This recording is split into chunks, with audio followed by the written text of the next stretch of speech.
Abdullah bin Rawahah adalah salah satu sahabat Nabi yang sangat loyal terhadap Islam. Dia juga termasuk dari 12 orang pertama yang masuk Islam dari kalangan Ansor sebelum peristiwa hijrah Nabi Muhammad dari Mekah ke Madinah. Abdullah bin Rawahah memiliki keahlian untuk membuat puisi atau syair. Hal ini pun sangat disukai oleh Rasulullah SAW karena beliau bisa menikmati kata-kata, makna, dan syair yang dibuat oleh Abdullah. Suatu hari, Rasulullah SAW bersama dengan sahabat kedatangan Abdullah bin Rawahah. Nabi pun bertanya, "Apa yang kau lakukan jika hendak mengucapkan syair?" Abdullah menjawab, "Kurenungkan dahulu, kemudian baru kuucapkan." Suatu ketika, Abdullah bin Rawahah pernah mengalami duka saat turunnya sebuah ayat.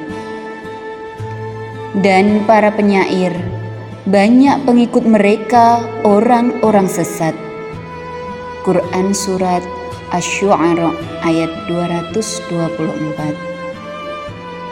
Namun, ia pun kembali bersyukur dan berbahagia setelah turunnya ayat lain, yaitu lanjutannya di Quran Surat Asy-Syu'ara ayat 227.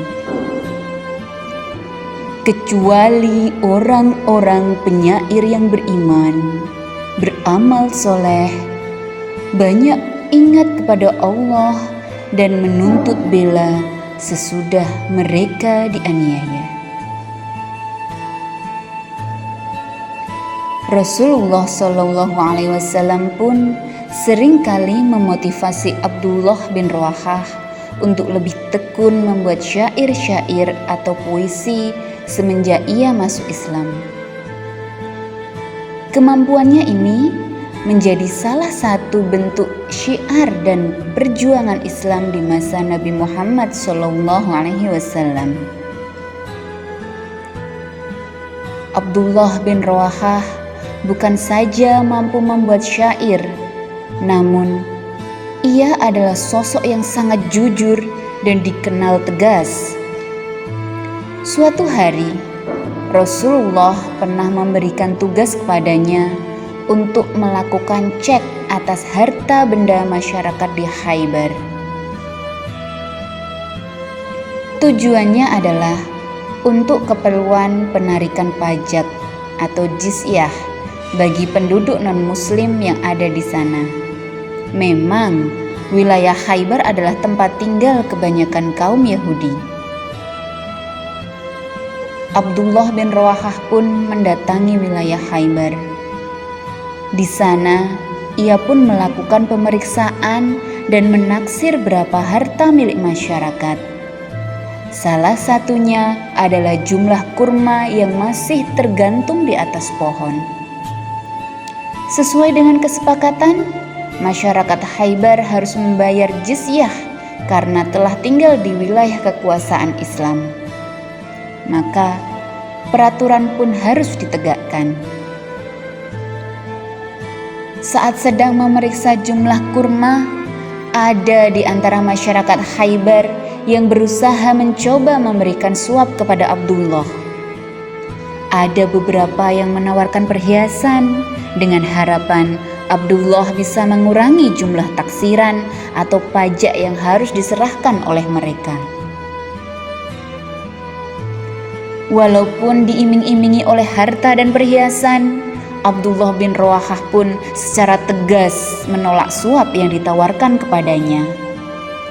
Ia pun langsung menegaskan bahwa harta suap atau sogokan adalah bentuk korupsi dan hartanya adalah haram. Harta sogokan rishwah yang kalian tawarkan kepadaku adalah harta haram. Kami tidak akan memakannya. Sikap seperti ini tentunya bukan hal yang mudah, apalagi di zaman seperti ini. Begitu mudah kita mengumbar dosa dan maksiat, apalagi memakan harta yang haram. Loyalitas Abdullah bin Rawahah memang tidak perlu diragukan lagi. Ia pun selalu mengikuti berbagai pertempuran untuk membela Islam. Salah satunya adalah saat perang Mu'tah untuk melawan Romawi yang pasukannya hampir mencapai 200.000 orang. Saat itu ia pun berdiri di barisan depan pasukan muslim. Awalnya Zaid bin Harisah sebagai panglima perang yang pertama gugur, disusul dengan gugurnya panglima perang kedua, yaitu Ja'far bin Abi Thalib. Setelah kedua panglima syahid, Abdullah bin Rawahah pun menggantikannya untuk memimpin dan menjadi panglima. Ia meraih panji perang dari Ja'far bin Abi Thalib dan melanjutkan untuk memimpin pasukan. Dengan gagah berani, ia pun menerjang pasukan musuh. Pada akhirnya, Abdullah bin Rawahah pun syahid dalam perang Mu'tah. Panglima perang pun digantikan langsung oleh Khalid bin Walid. Rasulullah SAW sempat terdiam sebentar. Matanya masih berkaca-kaca sambil menyiratkan sesuatu. Ia pun berkata, "Mereka bertiga diangkatkan ke tempatku di surga."